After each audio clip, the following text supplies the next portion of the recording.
अस्सलाम वालेकुम प्यारे दोस्तों, ये जो मैंने आपसे अर्ज़ किया था कि ये कमरा हम बना रहे हैं जर्मिनेशन रूम। ठीक है जी, इसको अंदर से मिट्टी का प्लास्टर किया है। इसमें अभी कुछ काम बाकी है। ये मिट्टी का प्लास्टर किया है, इस पर सफ़ेद चूना कर दिया है अभी। और ये नीचे हमने ट्रे लगा के रखी हैं। ट्रे के अंदर बीज ये शिमला मिर्च है और इसमें टमाटर रखे हैं। और इसमें अभी आप देखें ये लाइटें भी लगा दी हैं।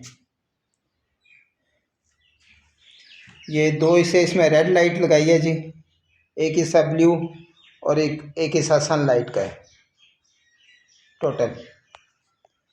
तो ये आप देखें आहिस्ता आहिस्ता इसको तजर्बा करते हैं। अभी रैक नहीं लाए हैं, रैक जल्दी आ जाएंगे और ये काम सारा रैक के अंदर चला जाएगा, उसमें बल्ब लगेंगे। अभी ये बिल्कुल इब्तदाई है। असल में पाकिस्तान में इसकी चीज़ें मिलना ज़रा मुश्किल है। लाइट मेजर करने के इंस्ट्रूमेंट्स मिलने ज़रा मुश्किल हैं। तो ये आहिस्ता आहिस्ता इंशाल्लाह बेहतरी की तरफ जाएगा। फ़िलहाल तो इस पर इब्तदाई काम कर रहे हैं। तो मकसद यही है कि इसको रैक के अंदर ले जाएं, एक जर्मिनेशन रूम हो, इसी में पनीरियाँ थोड़ी बड़ी हो जाएं, ताकि सर्दी और गर्मी से जो बाहर हमें प्रॉब्लम आती है बारिश वगैरह से, उससे हमारी निजात हो। तो ये जर्मिनेशन रूम के बाद पनीरियाँ जब 5-6 पत्तों की हो जाएंगी तो फिर इसको मुकम्मल ग्रीन हाउस में शिफ्ट कर देंगे इंशाल्लाह।